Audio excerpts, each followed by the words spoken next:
और राजीव, हल्द्वानी में आज भी जबरदस्त तनाव का माहौल बना हुआ है। हिंसा को देखते हुए पूरे उत्तराखंड में अलर्ट जारी कर दिया गया है। इंटरनेट सेवा बैन है, धारा 144 लागू कर दी गई है। उत्तराखंड के डीजीपी खुद हल्द्वानी जा रहे हैं क्योंकि प्रशासन को हिंसा के पीछे साजिश का शक है। जिस तरह लोगों को लामबंद किया गया, छतों से पत्थर फेंके गए, भीड़ इकट्ठा की गई, वो सब साजिश की ओर इशारा कर रहे हैं। किसी भी प्रकार का स्टे संबंधित परिसंपत्ति पर नहीं था, किसी व्यक्ति का कोई अधिकार नहीं था। सामान्य रूप से एक विधिक प्रक्रिया अतिक्रमण हटाए जाने की अलग अलग क्षेत्रों में चल रही है, तो इस क्षेत्र में भी करी गई। इसको हमारी टीमें मूव हुई, हमारे रिसोर्सेज मूव हुए, किसी को कोई नुकसान नहीं पहुंचाया गया, किसी को प्रोवोक नहीं किया गया। बड़ी मात्रा में with in half an hour इकट्ठा होकर जो है हमारी जो टीमें हैं नगर निगम की, उन पर पहला अटैक किया गया पत्थरों के माध्यम से। पत्थर बरसाने शुरू करे गए चारों तरफ, जो छतें हैं उनके माध्यम से। मैंने आपको 30 तारीख की फुटेज दिखाई, किसी छत पर कोई पत्थर नहीं था। तो जिस दौरान ये सारी विधिक प्रक्रिया चल रही थी, जब हम सुनवाई कर रहे थे, माननीय उच्च न्यायालय सुनवाई कर रहा था, तो छतों पर पत्थर उस दौरान इकट्ठे करे गए। इसका मतलब इट वाज प्लान्ड कि जिस दिन भी डिमोलिशन ड्राइव होगी, हम उस दिन इस तरह से फोर्सेस को अटैक करेंगे, इस तरह से डिमोरलाइज करने की कोशिश करेंगे स्टेट मशीनरी को। तो उसके बाद जब पेट्रोल बम आगजनी की घटनाएं शुरू हुई और उसके बाद भी टीमें पीछे नहीं हटी, तो थर्ड स्टेप में उस मॉब जो था, अराजक तत्व, उनके द्वारा थाने का घेराव किया गया। थाने के बाहर खड़े वाहनों में आग लगा दी गई। उसका जो धुआं था आगजनी का, वो धुआं सारा थाने में भर गया और अंदर जो ऑफिसर्स थे उनको सफोकेशन होने लगा। जो भी असलहे हैं, जो भी आर्म्स हैं, उनके माध्यम से कुछ फायरिंग स्टार्ट करी गई थाने पर डायरेक्टली, थाने में अंदर जो टीमें थी उन पर डायरेक्टली। उसके बाद जो है फोर्स इस्तेमाल करने के आदेश दिए गए, कर्फ्यू इम्पोज करा गया, फायर ओपन करने के आदेश दिए गए। कमर के नीचे फायर ओपन करने का हमारे स्थानीय मजिस्ट्रेट ने वहां ऑर्डर किया। इस स्थिति को देखते हुए, हमारी टीमों की सुरक्षा को देखते हुए, उसमें फोर्स हमारा जो मैक्सिमम यूज हुआ वो थाने के प्रोटेक्शन में यूज हुआ। जिला प्रशासन ने हल्द्वानी के वीडियोस भी जारी किए हैं। बहुत सारे वीडियोस आपने देखे, लेकिन जिला प्रशासन ने वीडियोस जारी किए हैं जिसमें उपद्रवियों को पेट्रोल बम फेंकते देखा जा सकता है। अब वो तस्वीरें भी हम आपको दिखा रहे हैं। जिलाधिकारी ने क्या कहा वो आपने सुना कि स्ट्रक्चर को बचाना उनका मकसद नहीं था, ये उनकी सीधी चुनौती थी राज्य को, स्टेट को, क्योंकि वो प्रॉपर्टी खाली थी। उन्होंने सीधा सिस्टम के साथ लड़ाई करनी शुरू कर दी। पेट्रोल बम उनके पास तैयार थे, हथियार उनके पास थे, आगजनी उन्होंने कर दी, जिंदा जलाने की तक की कोशिश हुई है। कुछ तस्वीरें जो कल की सामने आई है, कैसे गाड़ियों को जला दिया गया। और ये दरअसल एक सुनियोजित साजिश के तहत किया गया। ये डीएम साहिबा भी इशारा कर रही है। उनका कहना है कि इतनी हिंसा अचानक से नहीं हो सकती और जिस तरीके से पेट्रोल बम पुलिस वालों पर फेंके गए, उन्हें जिंदा जलाने की कोशिश की गई, इस बात का इशारा करता है कि जिस दिन ये ड्राइव होनी थी उसके लिए पहले से तैयारी थी हिंसा की।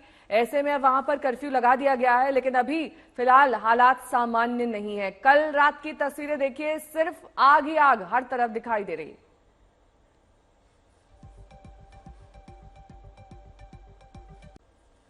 और इस वक्त हल्द्वानी में सन्नाटा पसरा है, बाजार बंद है, दुकानों के शटर गिरे हुए हैं। वहां के हालात बताते हुए एक रिपोर्ट आपको दिखाते हैं।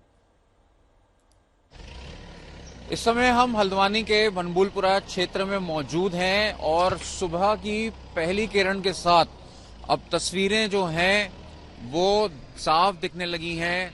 शाम के समय में जो यहाँ पर आगजनी हुई और काफी सारे लोग सड़कों पर आ गए, इसके बाद जिस तरह से यहाँ पर लगातार भारी संख्या में भीड़ ने आगजनी करी, यहाँ पर देख सकते हैं कि गाड़ियां और टू व्हीलर और जो सामान है वो पूरी तरीके से फूंक दिए गए। इसके साथ साथ एक पुलिस वैन है जो पूरी तरीके से आग के हवाले कर दी गई। यहाँ पर पूरी सड़क पर देखा जा सकता है कि आग का किस तरह से यहाँ पर प्रकोप देखने को मिला है। जो लोगों ने यहाँ पर आए हैं और जिस तरह से पुलिस पे पथराव हुआ, ईंटें देखी जा सकती हैं, यहाँ पर रॉड देखी जा सकती है, कई सामान देखे जा सकते हैं, टूटे हुए कांच देखे जा सकते हैं। ये बता रहा है कि उस समय का मंजर कैसा रहा होगा। तकरीबन 8 घंटे तक उपद्रवियों ने हल्द्वानी को बंधक बनाकर रखा। हिंसा की आग में हल्द्वानी जलती रही। आज तक संवाददाता राहुल धर्मवाल की ये रिपोर्ट देखिए। जो पुलिस वैन है इसको देख सकते हैं कि पूरी तरीके से जला दिया गया था। इसके अलावा और बात करेंगे, इधर की जो तस्वीरें हैं वो आप देख सकते हैं कि जो गाड़ियां हैं उनको अब यहाँ पर हटाया जा रहा है। बुरी तरीके से जो गाड़ियां थे वो क्षतिग्रस्त कर दी है चारों तरफ। और इसके अलावा जो तस्वीरें हैं वो देख सकते हैं कि अभी भी कल देर रात से अभी तक जो आग के लपटें हैं वो दिखाई दे रही है। साथ ही साथ इसके अलावा सफाई अभियान किया जा रहा है, क्योंकि यहाँ पर जो बुरी तरीके से जो गाड़ियां थी वो पूरी तरीके से जलकर खाक हो गई थी।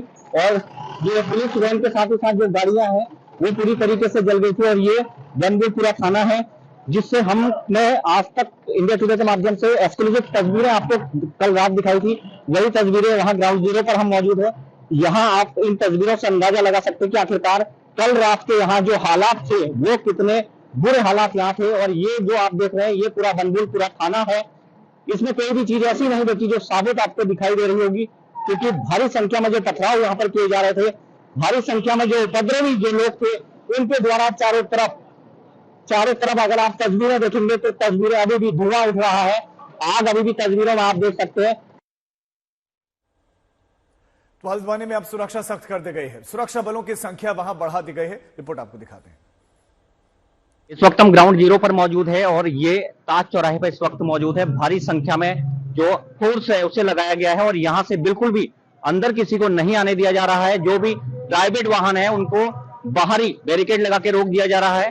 भारी संख्या में जो पुलिस बल है वो लोग मौजूद है और जो स्थानीय पुलिस है उसके लगातार अधिकारी यहाँ मौजूद है। और ये वही पूरा क्षेत्र है, इस क्षेत्र में कर्फ्यू लगाया गया है और साथ ही साथ कि कोई भी कोताही नहीं बरतने के प्रशासनिक अधिकारियों के निर्देश है। पुलिस के अधिकारी लगातार मुस्तैद है। और ये देख सकते हैं कि जो गाड़ी थी कल रात, और इसके पीछे अगर मैं दिखाऊंगा आपको, रात को उस गाड़ी पे तोड़फोड़ हुई थी। और उसके अलावा जो अन्य जो पीछे गाड़ियां आप देख रहे हैं, प्रशासन की गाड़ियां हैं, पुलिस की गाड़ियां हैं, सुबह से ही और देर रात से ही लगातार एक्टिव दिखाई दे रही थी। और साथ ही साथ बिल्कुल भी इस क्षेत्र में किसी को भी आवाजाही करने के लिए सख्त मना किया गया है।